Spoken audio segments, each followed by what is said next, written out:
Welcome back to the one and only Ivan. Ivan is about to meet the gorilla family.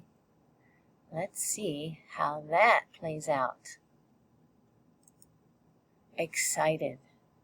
This morning, for some reason, there is no gorilla show on TV. Maya and the other humans are excited. They chirp like birds at dawn. Today's the day, they say.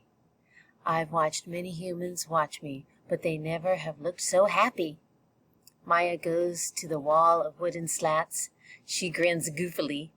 She pulls a string. What I see. Gorillas. 3 females and a juvenile male. It's the family I've been watching.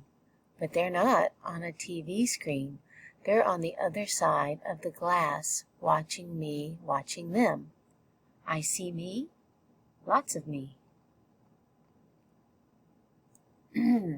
Still there. I cover my eyes. I look again. You're still there. Watching. Every day I watch them through my window, the way my visitors used to watch me. See how they chase, groom. See how they play, sleep. See how they live. They're graceful the way Stella was, moving just enough, only as much as they need. They stare at me, heads tilted, pointing and hooting, and I wonder, are they as fascinated by me as I am by them? She. Her hoots make my ears hurt. I admire her intact canines from afar. Her name is Kenyani. She is faster than I am, spry, and probably smarter, although I am twice her size, and that, too, is important. She is terrifying and beautiful, like a painting that moves. Door. Today the humans lead me to a door. On the other side, Kenyani and the others wait for me. I'm not ready for this. I'm not ready to be a silverback. I'm Ivan, just Ivan, only Ivan. I decide it's not a good day to socialize. I'll try again tomorrow. Wondering. All night I lay awake, wondering about Ruby. Has she already walked through a door like the one I'm facing? Was she as scared as I am? Scared the way she must have been that day she fell in the hole? I think of Ruby's endless curiosity and of the questions she loved to ask. Have you ever danced with a tiger, Ivan? Will your fur turn blue? Why doesn't that little boy have a tail? If Ruby were with me, she'd be asking, what's on the other side of the door, Ivan? Ruby would want to know, and she would have been through the door by now. Ready. Want to try again, Ivan? Maya asked. I think of Ruby, and I tell myself it's time. Outside at last. Sky, grass, tree, ant, stick, bird, dirt, cloud, wind, flower, rock, rain. Mine, mine, mine. That's like a poem. Oops. I sniff, approach, strut a bit, but the others don't welcome me. They have sharp teeth and loud voices. Did I do something wrong? Kenyani chases me. She throws a stick at me. She corners me. I know she's testing me to see if I'm a true silverback, the one who can protect her family.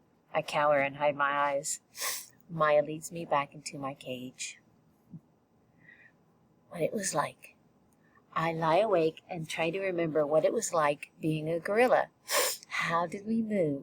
How did we touch? How did we know who was boss? I try to think past the babies and the motorbikes and the popcorn and the short pants.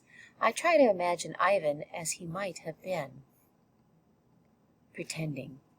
The juvenile male approaches. He's eyeing my food hungrily. I imagine a different Ivan, my father's son. I grumble and swat and swagger. I beat my chest till the whole world hears. Kenyani watches, and so do the others. I move toward the young upstart, and he retreats, almost as if he believes I'm the silverback I'm pretending to be. Nest. I'm making a nest on the ground. It isn't a true jungle nest. The leaves are inferior, and the sticks are brittle. They snap when I weave them in place. The others watch, grunting their disapproval. Too small, too flimsy, an ugly thing to see. But when I climb into That leafy cradle, it's like floating on treetop mists. More TV.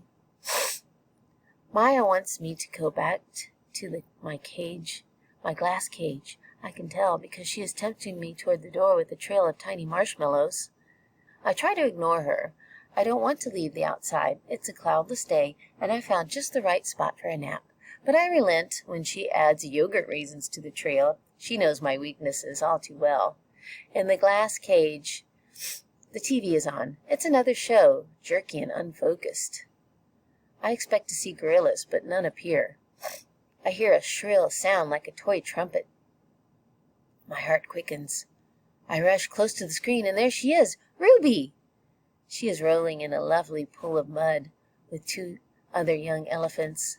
Another elephant approaches. She towers over Ruby. She strokes Ruby, nudges her. She makes soft noises. They stand side by side, just the way Stella and Ruby used to do. Their trunks entwine. I see something new in Ruby's eyes, and I know what it is. It's joy. I watch the whole thing, and then Maya plays it for me again and again. At last she turns off the TV and carries it out of the cage.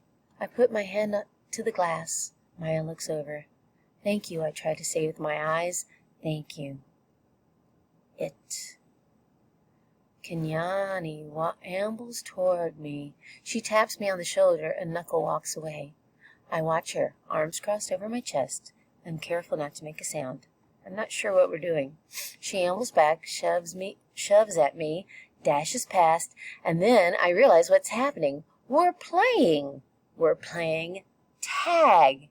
And I'm it. Oh, that's so exciting for him. So, he's found a partner for playing tag. How fun. Just like with his sister. And we're getting closer and closer to the end. So, let's see how this finishes up. Is it a happy ending for the one and only Ivan?